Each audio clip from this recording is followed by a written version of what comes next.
आइए छात्रों, आज वर्ग 10 साइंस के चैप्टर कार्बन के बारे में कुछ जानकारी हासिल करते हैं। हम जानते हैं कि कार्बन का परमाणु संख्या 6 होता है। इसका जब इलेक्ट्रॉनिक विन्यास किया जाता है तो 2 और 4 होता है, अतः इसका संयोजकता 4 होगा। इसकी उपस्थिति भूपर्पटी में 0.02% होता है, जो कार्बोनेट के रूप में बाइकार्बोनेट, कोयला, पेट्रोलियम आदि के रूप में विद्यमान है। वायु में इसकी उपस्थिति 0.03% है, जो कार्बन डाइऑक्साइड के रूप में उपस्थित होता है। जल में, समुद्र में यह कार्बोनेट के रूप में संचित होता है। इसकी प्रकृति में कार्बन की उपस्थिति कम है, लेकिन यह अधिक महत्वपूर्ण तत्व है क्योंकि इसके बिना जीवन संभव नहीं है। इस शरीर में, भोजन में और दैनिक उपयोग की विभिन्न वस्तुओं में इसकी उपस्थिति होती है। हमारा शरीर कार्बन के तत्व से मिलकर बना है। भोजन में फल, फूल, सब्जी, इन सभी में कार्बन की उपस्थिति होती है। दैनिक उपयोग होने वाली वस्तुएं जैसे कुर्सी हो गया या प्लास्टिक का ग्लास हो गया, इन सबों में भी कार्बन की उपस्थिति होता है। इस प्रकार कार्बन हमारे जीवन के लिए बहुत ही महत्वपूर्ण है। चूँकि यह धातु तत्व है, फिर भी यह बहुत महत्वपूर्ण है। इलेक्ट्रॉनिक विन्यास के अनुसार इसके बाह्यतम कक्षा में 4 इलेक्ट्रॉन रहते हैं। इसका संयोजकता 4 होता है। यह 4 इलेक्ट्रॉन लेकर या 4 इलेक्ट्रॉन देकर आदर्श गैस का इलेक्ट्रॉनिक विन्यास प्राप्त कर सकता है, परंतु नाभिकीय बल ऐसा करने की अनुमति नहीं देते, या नाभिकीय बल के कारण ऐसा संभव नहीं हो पाता है, क्योंकि यह 4 इलेक्ट्रॉन का अगर त्याग करता है तो इसके पास 6 प्रोटॉन है नाभिक में, जो अधिक बल से इलेक्ट्रॉन को अपनी ओर खींचे रहते हैं। इस इलेक्ट्रॉन को हटाने के लिए अधिक ऊर्जा की आवश्यकता होगी, अतः यह संभव नहीं हो पाता।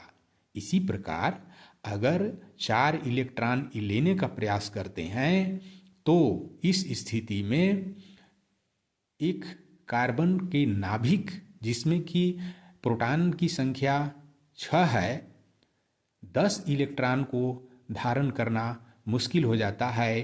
अतः कार्बन अपना साझा के द्वारा अष्टक पूरा करता है। अनेक परमाणु इस तरह से इलेक्ट्रॉनों का साझा करके उत्कृष्ट गैस का इलेक्ट्रॉनिक कॉन्फ़िगरेशन प्राप्त करते हैं, जैसे हाइड्रोजन के अणु, ऑक्सीजन के अणु, नाइट्रोजन के अणु इत्यादि। हाइड्रोजन का अणु का निर्माण इस प्रकार होता है। हम जानते हैं कि हाइड्रोजन के एक परमाणु में एक इलेक्ट्रॉन होता है, दूसरे हाइड्रोजन के परमाणु में उसके पास भी एक इलेक्ट्रॉन होता है। अतः ये दोनों एक एक इलेक्ट्रॉन का साझा करते हैं और अपना एक कक्षा में, जो पहली कक्षा होता है या इनका अंतिम कक्षा होता है, उसमें 2 इलेक्ट्रॉन पूरा करते हैं। इनका अष्टक नहीं होता है, हाइड्रोजन का अष्टक नहीं होता। हाइड्रोजन में एक ही कक्ष है और उसमें केवल 2 ही इलेक्ट्रॉन रहते हैं। इस प्रकार यह हीलियम परमाणु का इलेक्ट्रॉनिक विन्यास को प्राप्त करता है। इसमें एकल आबंध 2 इलेक्ट्रॉन के साझा के द्वारा एक आबंध उत्पन्न होता है। इस प्रकार H और H2 अणु का निर्माण होता है। इसमें एकल आबंध होता है। दूसरा है ऑक्सीजन का निर्माण। इसमें ऑक्सीजन का परमाणु संख्या, चूँकि हम लोग जानते हैं कि 8 होता है और इसका इलेक्ट्रॉनिक विन्यास 2 और 6 होता है, तो रासायनिक अभिक्रिया में बाह्यतम कक्षा में रहने वाले इलेक्ट्रॉन ही भाग लेते हैं। हम बाह्यतम कक्षा के इलेक्ट्रॉनों को ही यहाँ साझा में दिखाते हैं। तो ऑक्सीजन के बाह्यतम कक्षा में 6 इलेक्ट्रॉन हैं, इन्हीं 6 इलेक्ट्रॉनों को यहाँ दिखाया जाता है। इसमें इन्हें अष्टक पूरा करने के लिए 2 इलेक्ट्रॉन की आवश्यकता होती है, अतः ये 2-2 इलेक्ट्रॉन का साझा करते हैं। इस प्रकार दोनों ऑक्सीजन का इन साझेदारी किए गए इलेक्ट्रॉनों पर दोनों का हक होता है और इसको मिला करके दोनों अपना अष्टक पूरा कर लेते हैं। इस प्रकार ऑक्सीजन अणु का निर्माण होता है। इस दौरान चूंकि 2 जोड़ा इलेक्ट्रॉन साझा में भाग लेते हैं, अतः 2 बॉन्ड बनता है, 2 आबंध बनता है। O double bond O equal to O2 अणु, इसमें द्विआबंध होता है। इसी प्रकार तीसरा है N2 अणु का निर्माण। N फॉर नाइट्रोजन, तो नाइट्रोजन के अणु के निर्माण में नाइट्रोजन के 2 परमाणु भाग लेते हैं। तो एक परमाणु के बाह्यतम कक्षा में 5 इलेक्ट्रॉन होते हैं, तो 5 इलेक्ट्रॉन रहते हैं, 3 इलेक्ट्रॉन की आवश्यकता होती है, अतः ये 3-3 इलेक्ट्रॉन का साझा करते हैं।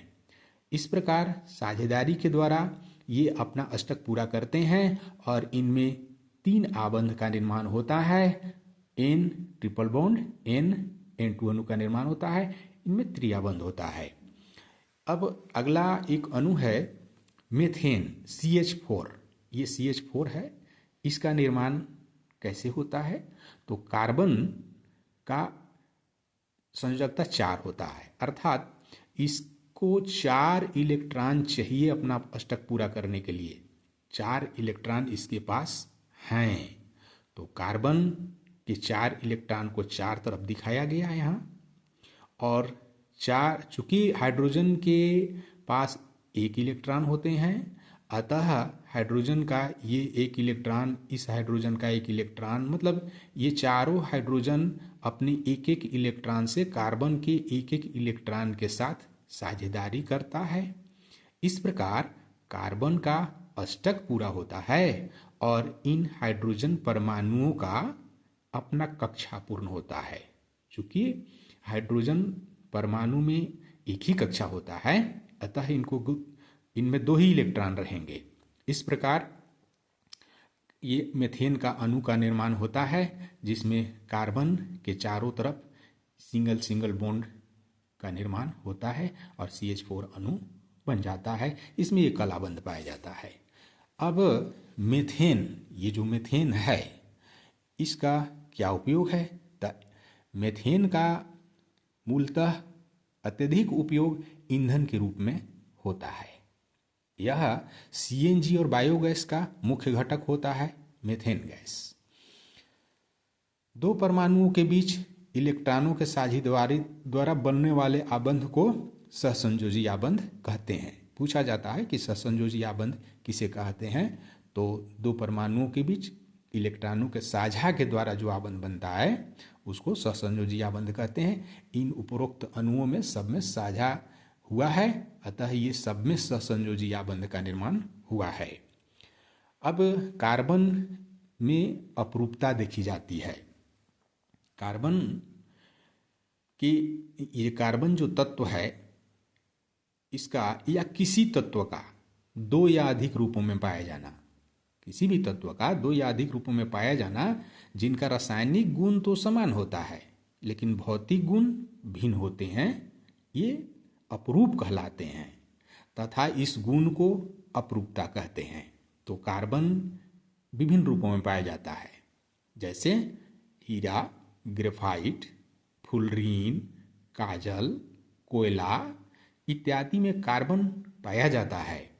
तो इस प्रकार ये सभी कार्बन के अपरूप हैं। इनका रासायनिक गुण तो समान है लेकिन भौतिक गुण, जैसे इनका गलनांक हो गया, क्वथनांक हो गया और इनका जो संरचना हो गया, जैसे कि हीरा में कार्बन का 1 परमाणु अन्य 4 कार्बन परमाणुओं से जुड़ा होता है और इसका कठोरता के लिए महत्वपूर्ण आबंध प्रदान करता है। ग्रेफाइट में 1 कार्बन परमाणु अन्य 3 कार्बन परमाणुओं से जुड़ा होता है। फुलरीन में एक अणु में 60 परमाणु होते हैं। ये अमेरिका के जो आर्किटेक्ट थे उन्हीं के नाम पर इसका नाम पड़ा है। उनका नाम बकमिंस्टर फुलर था, जिन्होंने इसको बनाया या खोज किया, और फ्लोरीन नाम पड़ा। काजल, कोयला, इस सब में कार्बन है, ये कार्बन के ही अपरूप हैं।